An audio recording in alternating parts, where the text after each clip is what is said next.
Morning. ई lockdown पाठशाला DC Ramgarh में आपका स्वागत है। मैं Ramsevak Kumar GM+2 high school से।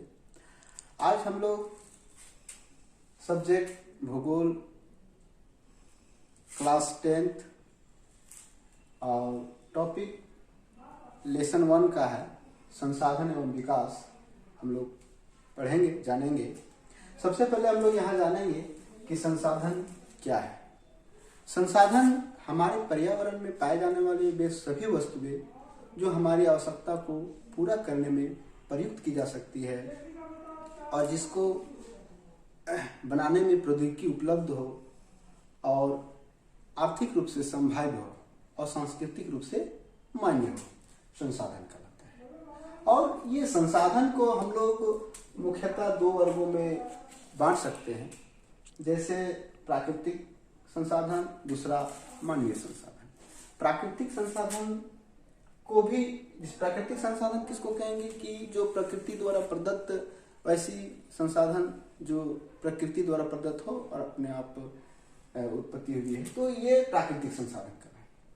और दूसरा है उसी में मानवीय संसाधन, नाम से ही स्पष्ट है, जो मानव द्वारा निर्मित हो। और इस प्राकृतिक संसाधन को इसको भी हम 2 वर्गों में बांट सकते हैं, नवीकरणीय योग्य संसाधन और अनवीकरणीय योग्य संसाधन। सबसे पहले नवीकरणीय योग्य संसाधन को हम समझेंगे कि इसमें क्या है, रासायनिक एवं भौतिक प्रक्रियाओं द्वारा और यांत्रिक क्रियाओं द्वारा यह पुनः निर्मित होता है और इस प्रकार से यह पुनः पूर्ति योग्य संसाधन भी कहा जा सकता है। इसका उदाहरण है जैसे सौर ऊर्जा, पवन ऊर्जा, प्राकृतिक वनस्पतियां। आगे है अनवीकरणीय योग्य संसाधन।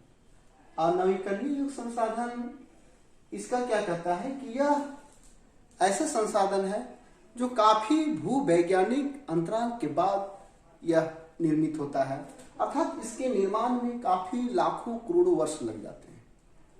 और इसके अंतर्गत जीवाश्म ईंधन, खनिज संसाधन इसके अंतर्गत आते हैं। अब हम देखेंगे कि नवीकरणीय योग्य संसाधन को भी हम मुख्यतः 2 वर्गों में बांट सकते हैं, जैसा कि हमने चार्ट में बनाया है। सतत अथवा प्रवाह संसाधन। सतत अथवा प्रवाह संसाधन में क्या है कि यह हमारे इर्द गिर्द मौजूद रहते हैं, जैसे पवन, जल आदि। उसी में है जैव संसाधन। जैव संसाधन यह जैव मंडल से प्राप्त होती है और जिसमें जीवन व्याप्त होती है, और इसको भी हम 2 वर्गों में बांट सकते हैं, प्राकृतिक वनस्पति और दूसरा है वन्यजीव। अब आगे हम अनवीकरणीय योग्य संसाधन को देखेंगे और अनवीकरणीय योग्य संसाधन में क्या कहता है कि अनवीकरणीय में पुनः चक्रीय और दूसरा है अचक्रीय।